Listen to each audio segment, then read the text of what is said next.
Hola amigos y amigas, sean bienvenidos a un nuevo video. Mi nombre es Johnny Conrado, estudiante de la carrera de Relaciones Internacionales y Comercio Exterior en la Universidad UCN Campus Toral. A continuación les traigo un tema relacionado en la materia de política exterior que es llamado Limitaciones al Poder Nacional del Estado, en el cual estaremos abordando los organismos internacionales, la importancia de los organismos internacionales, la clasificación de los organismos internacionales y al final de todo estaremos dando una breve conclusión. Para iniciar comenzaremos hablando sobre las limitaciones al poder nacional. La revolución de finales del siglo XVIII permitieron superar el Estado absoluto, en el cual el poder que se concentraba en sus pocos, quienes lo ejercían a su voluntad. Con esto se logró que el tercer estado, la burguesía, adquiera derechos de participación y con ello se dio la ratificación de la teoría del poder constituyente por el que la voluntad soberana se reflejaba en los cuerpos normativos. De esta manera, el poder constituyente se convirtió en la justificación fundamental para el ejercicio y desarrollo del Estado de Derecho que tiene la mayoría de los países en la actualidad. Capacidad de autorregularse con texto constitucional escrito, principalmente para garantizar el cumplimiento de sus derechos fundamentales y limitar el poder político. De esta manera, las instituciones estatales tendrán su actuación subordinadas al texto constitucional, teniendo que adecuar sus conductas de manera formal y material. Lo anterior fue posible gracias a la implementación de las constituciones escritas en los estados, que le da sentido a todo su sistema político y jurídico. Sin embargo, esta capacidad adquirida y delegada al poder constituido entiende como el ejercicio ordinario del poder de autorregularse mediante texto constitucional escrito en la actualidad tiene distintos tipos de limitaciones y con ello garantiza la rigidez constitucional. También de igual manera se tiene que tener en consideración que el Estado constitucional del derecho tiene distintos principios y características que deben ser respetadas por las instituciones jurídicas y la población, con la finalidad de mantener el orden y el respeto a la norma fundamental. Estas limitaciones al poder constituyente se deben valorar desde distintas perspectivas, así como diferenciar los límites que existen dentro de un Estado. Continuaremos hablando sobre los organismos internacionales. Para ello tenemos que hacernos una pregunta. ¿Qué es un organismo internacional? Se llama organismo internacional u organizaciones internacionales a todos aquellos asociaciones o grupos organizados cuyo área de acción se extiende más allá de las fronteras de un Estado o nación y que posee una estructura orgánica permanente, centrada en el cumplimiento de algún tipo de objetivo en torno al bienestar común. Se trata de agrupaciones internacionales muy bien estructuradas, independientes de los estados en donde actúan y que persiguen diversos objetivos informativos, humanitarios, integracionistas, etc. Se encuentran sujetos al derecho público internacional, poseen capacidad jurídica y, en algunos casos, capacidades autónoma de obra. Las organizaciones internacionales pueden o no estar conformadas por diversos estados. Las organizaciones internacionales pueden o no estar conformadas por diversos estados nacionales, o pueden simplemente obrar como un organismo de mediación y cooperación. Por eso establecen mediante diversos tratados internacionales, dotados de reconocimiento legal y formal. Mencionaremos algunos tipos de organismos internacionales. Existen diversas formas de clasificar los organismos internacionales, algunas de ellas propuestas por las organizaciones de las Naciones Unidas, en base a su naturaleza y modo en que se constituyen. Generalmente esto significa distinguir entre las que poseen representación del Estado y las que no. Del siguiente modo: organizaciones internacionales gubernamentales, OIG. Aquellas que conformadas por diversos estados que se comprometen a cooperar y adhirir las líneas de organizaciones a través de emisarios que hablen en su nombre frente a sus a sus socios o asociados, por ejemplo, la Organización de las Naciones Unidas. Otro tipo de organismo internacional es el siguiente: organismos internacionales no gubernamentales, ONG, aquellas que no están conformadas por el Estado, sino por actores privados, agrupaciones sociales, organizaciones humanitarias o ecológicas sin fines de lucro, que actúan en distintas regiones como alternativa a los poderes estatales. Les traje dos ejemplos de organismos internacionales.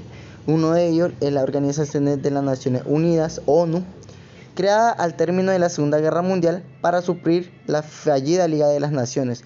Tiene como objetivo fundamental servir de espacio neutro para el debate entre las naciones y así solventar las disputas entre ellas, sin llegar a la guerra, o brindar a los conflictos una opción diplomática en presencia del resto de los países del mundo.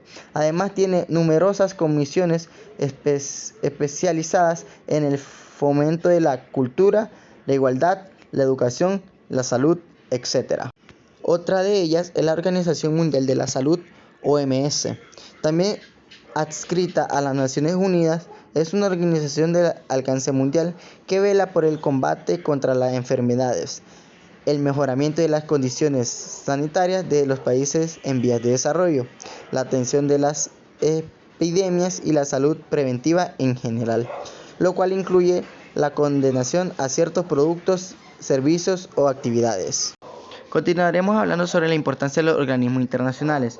En un mundo asolado por los conflictos, las organizaciones internacionales constituyen para los gobiernos el mecanismo para la celebración de consultas instantáneas o un foro para hacer frente a los problemas a largo plazo. Cuando las negociaciones entre gobiernos se estancan, los organismos internacionales ofrecen los buenos oficios de sus funcionarios para que actúen con un tercer imparcial. La neutralidad de su funcionario y de las organizaciones internacionales es uno de los bienes más apreciados que deben poseer las organizaciones. En caso de conflictos en los Estados miembros, actúan por conducta de los organismos internacionales. Pueden enviar misiones de paz para que se cumpla la cesación del fuego o para interponerse entre las fuerzas beligerantes, caso de las Naciones Unidas, OTAN. Continuaremos hablando sobre la clasificación de los organismos internacionales. En el mundo de las organizaciones internacionales es extremadamente fragmentado y heterogéneo.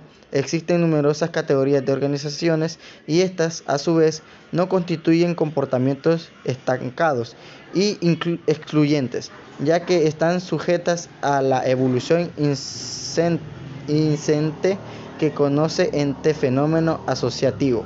De ahí la dificultad, pero al mismo tiempo la necesidad de elaborar una clasificación de las mismas.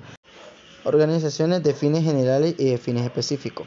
Las organizaciones de fines generales son aquellas que constituyen actividades no están circunscritas a un ámbito concreto de cooperación, sino que pueden abarcar todas aquellas materias que estimen útiles. Podemos distinguir dos grupos. Uno de ellos sería sin ninguna limitación explícita. Este sería el caso, por ejemplo, de la ONU. El segundo es con exclusión expresa de un sector de actividades predeterminado, como ocurre respecto a las constituciones de defensas en el Consejo de Europa.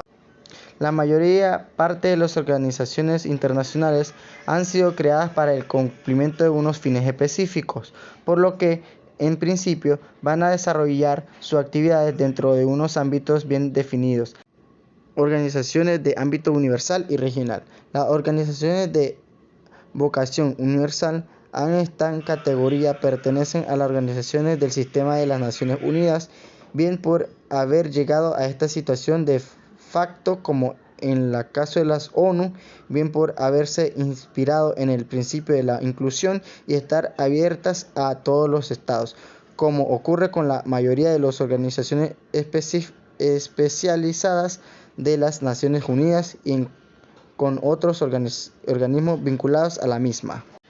Mientras las organizaciones de carácter regional, dentro de esta categoría agrupamos aquellas organizaciones que están registradas a un número limitado de estados, entre los que existen una determinada afinidades objetivas y subjetivas.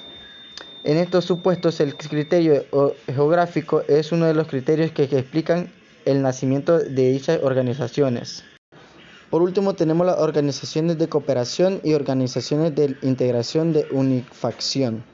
Las organizaciones de cooperación o de coordinación, la mayoría parte de las organizaciones internacionales desarrollan funcionalidades de cooperación mediante la realización de unas acciones coordinadas entre sus miembros con el fin de alcanzar un objetivo colectivo.